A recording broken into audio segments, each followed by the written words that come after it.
Before the internet, the predominant way to get files from one computer to another was to manually save them to some sort of storage device and take them to the other computer. This was known as the sneaker net. And it wasn't until Vince Cerf and Bob Kahn developed a file transfer communications protocol that computers were able to directly communicate with each other. Modems then allowed these digital communications to be converted to analog and transferred through existing phone wires, very similar to how early telegraph machines worked.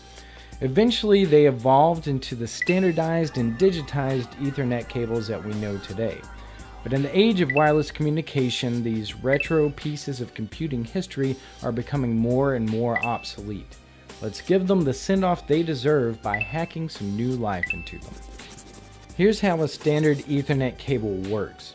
In each cable there are 8 wires, unlike the phone cable which only has 6. This is the standard way in which Ethernet wires are arranged, but as long as the color arrangement on one end matches the color arrangement on the other end, you should be fine. These wires are then aligned and fitted into a connector called a registered jack 45 connector. When referring to Ethernet cables, you'll sometimes hear terms tossed around like Cat5, Cat5e, or Cat6. These terms refer to how insulated the wires are from interference and how fast they can transmit data. So, whenever an Ethernet cable is connected to a computer, that computer assigns each of these wires a transmit or receive protocol. These remaining wires aren't used unless you have a gigabit connection.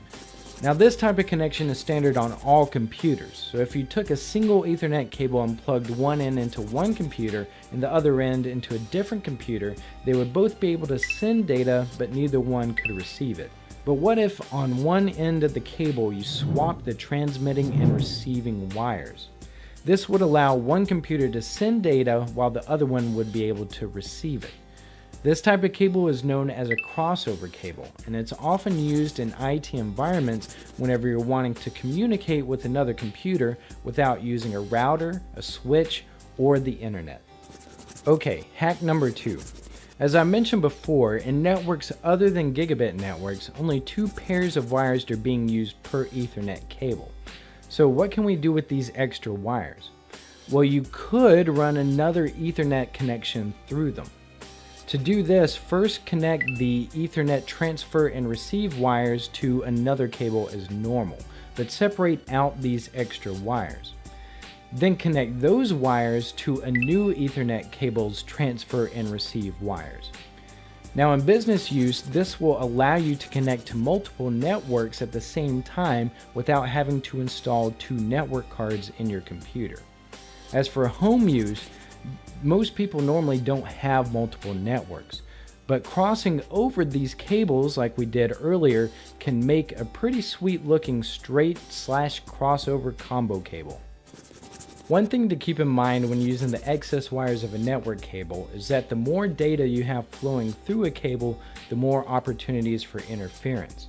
This can cause a slower or more unreliable internet connection. Alright, now that you know that most Ethernet cables only use half of their wires, you can use the remaining 4 wires for almost any other purpose and still have a functioning Ethernet cable. One perfect example is USB, because USB cables use exactly 4 wires. To hook this up, align each color on the Ethernet cable to match a corresponding color on the USB cable. And make sure that you repeat this exact same alignment with the cable on the opposite end. You might be thinking that this looks stupid and who would use it, but think about it like this.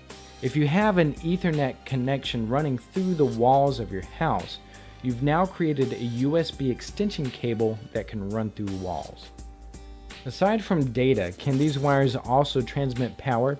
Well, yes, but obviously you have to be very careful with it. Please do not do this hack unless you're very familiar with voltages and the dangers that they can cause. This type of setup is known as Power over Ethernet, or PoE. Its use case is to run power to routers and switches that aren't close to any other power outlets. The setup principle is the same as the USB hack. You can take your power cable and cut it in half and connect the plus wire to one of the extra twisted pairs in the Ethernet cable and connect the minus wire to the other pair. Repeat this exact same combination to the opposite end of the cable.